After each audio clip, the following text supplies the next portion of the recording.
আসসালামু আলাইকুম কমার্সের পোলাপাইন, তোমরা যারা জিএসটি কে টার্গেট করে পড়াশোনা করছো তোমাদের জন্যই আজকে আমাদের আয়োজন। তো আমরা ম্যানেজমেন্টের একটা ক্লাস সিরিজ আয়োজন করেছিলাম, যেখানে আমরা প্রবাবল কিছু জিএসটি তে আসার মতন ম্যানেজমেন্টের এমসিকিউ নিয়ে আমরা আলোচনা করছিলাম।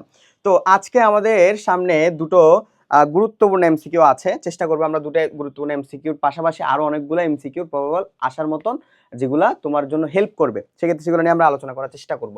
প্রথমত আমাদের সামনে যে কোশ্চেনটা আছে সেখানে কি বলা হচ্ছে দেখি আমরা। আচ্ছা, বলা হচ্ছে পাবলিক লিমিটেড কোম্পানির ক্ষেত্রে বার্ষিক সাধারণ সভার নোটিশ দিতে হয় কখন। দেখো, এটা একটা সময় এটার আমরা অ্যান্সার দিতাম হচ্ছে 14 দিন পূর্বে, তাই না? এটা অনেকগুলা বইয়ে এখনো 14 দিন পূর্বেই লেখা আছে, কিন্তু 2022 সালে এসে জিনিসটা কোম্পানি আইনে সংশোধন করা হয়েছে।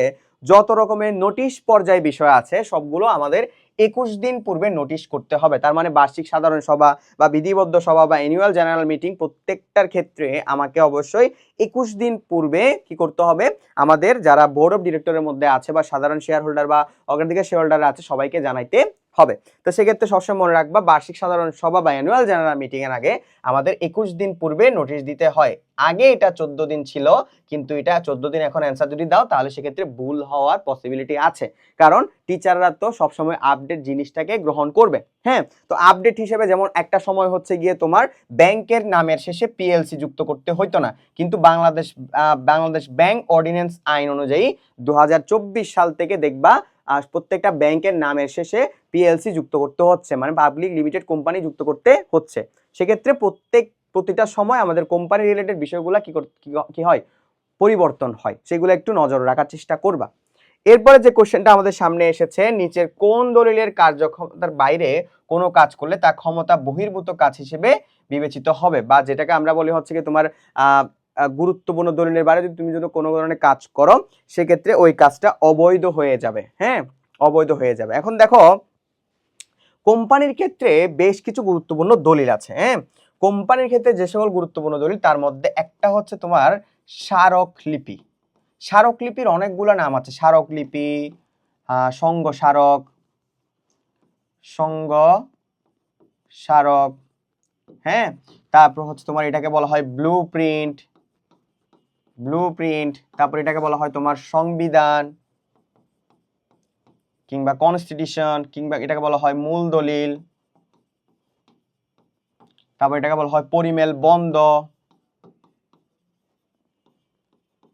অনেকগুলো নামে কিন্তু ডাকা হয়, কিংবা অনেকে আবার ইংলিশ নাম যদি আমি বলি এমওএ, মেমোরেন্ডাম অফ অ্যাসোসিয়েশনও বলে থাকে। দেখো, একটা জিনিসের কতগুলো নাম আমাদের পরীক্ষার হলে অল্টারনেটিভ হিসেবে আসতে পারে, যেমন স্মারকলিপি, সংঘ স্মারক, ব্লু প্রিন্ট, সংবিধান, মূল দলিল, পরিমেল বন্ধ, এমওএ বা মেমোরেন্ডাম অফ অ্যাসোসিয়েশন।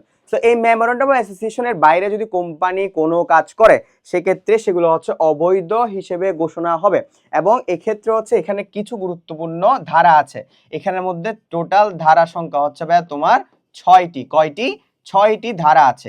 তো অনেকেই এই 6টি ধারা ভালো মতন মনে রাখতে পারে না। তোমাদের কাছে আমি একটা আজকে ছন্দ শিখিয়ে দিব, এই ছন্দটা মনে রাখবা। আমার সাথে সাথে একটা গানের ছন্দ বলবা।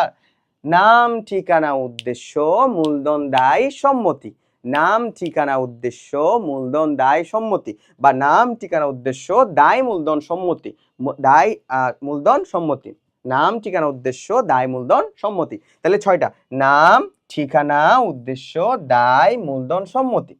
ইজি না? অনেক অনেক ইজি। আর এখানের মধ্যে সবচেয়ে গুরুত্বপূর্ণ ধারা হচ্ছে নামের ধারা, যেটা পরিবর্তন করতে হলে কি করতে হয়, অনেকগুলা অনুমতির প্রয়োজন হয়। সেক্ষেত্রে তোমার বাংলাদেশ সিকিউরিটি এক্সচেঞ্জ কমিশনের অনুমতি প্রয়োজন হয়। হ্যাঁ, তারপর হচ্ছে নিবন্ধন অফিসের অনুমতি প্রয়োজন হয়, কিংবা আরজেসির অনুমতি প্রয়োজন হয়। ঠিক আছে, তাহলে স্মারকলিপির বাইরে যদি কোনো কাজ করা হয় সেটাকে আমরা কি বলবো, এটা হচ্ছে ক্ষমতা বহির্ভূত হিসেবে ধরে নিব। আরেকটা যে গুরুত্বপূর্ণ দলিল সেটা হচ্ছে তোমার পরিমেল নিয়মাবলী। সো পরিমেল নিয়মাবলী জিনিসটা আসলে কি? পরিমেল নিয়মাবলী হচ্ছে আমরা যে গুরুত্বপূর্ণ যে দলিলটা পড়েছি না একটু আগে, ওই গুরুত্বপূর্ণ দলিলের পরবর্তীতে আরেকটা অগুরুত্বপূর্ণ দলিল আছে যেটাকে আমরা পরিমেল নিয়মাবলী বলি। এই পরিমেল নিয়মাবলীর মধ্যে আসলে কি আছে? এই পরিমেল নিয়মাবলীকে আমরা অনেক সময় হচ্ছে গিয়ে তোমার গৌণ দলিল বলি, হ্যাঁ, আবার অনেক সময় হচ্ছে ও এ বলি বা আর্টিকেলস অফ অ্যাসোসিয়েশন বলে থাকি, ঠিক আছে। কিংবা এটার পরিবর্তে কোন একটা পাবলিক লিমিটেড কোম্পানি চাইলে এটা প্রস্তুত না করলেও পারে, হ্যাঁ। এটা প্রাইভেটের ক্ষেত্রে না, পাবলিকের ক্ষেত্রে পাবলিক লিমিটেড কোম্পানি যদি এটা প্রস্তুত না করে যদি কোম্পানি আইন থেকে টেবিল এ অথবা তফসিল 1 গ্রহণ করে তাহলে কোনো সমস্যা নেই, কারণ এটা হচ্ছে কোম্পানির ইন্টারনাল দলিল। কি দলিল বলতো?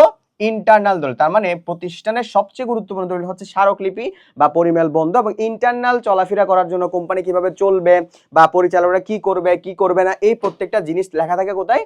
আর্টিকেলস অফ অ্যাসোসিয়েশনের মধ্যে। তার মানে মেমোরেন্ডাম অ্যাসোসিয়েশন খুব বেশি ইম্পর্টেন্ট বা এটাকে আমরা ব্লুপ্রিন্ট হিসেবে ধরে নিই, কিন্তু পরিমেল নিয়মাবলী হচ্ছে আমাদের জন্য খুব বেশি ইম্পর্টেন্ট না, যেটার পরিবর্তে আমরা টেবিল এ অথবা তফসিল 1 গ্রহণ করতে পারি। অনেকেই একটা বিষয় জানে না যে তফসিল জিনিসটা আসলে কি।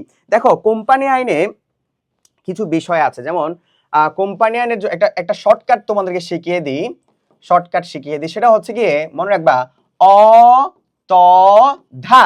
অ মানে হচ্ছে অনুচ্ছেদ, ত মানে হচ্ছে তফসিল, ধা মানে হচ্ছে ধারা, ঠিক আছে। তাহলে অনুচ্ছেদ হচ্ছে 11টি, তফসিল হচ্ছে 12টি, আর ধারা হচ্ছে 404টি। তার মানে কোম্পানি আইনের মধ্যে অনুচ্ছেদ আছে 11টি, তফসিল আছে 12টি এবং ধারা আছে 404টি। একটু মনে রাখার চেষ্টা করবা।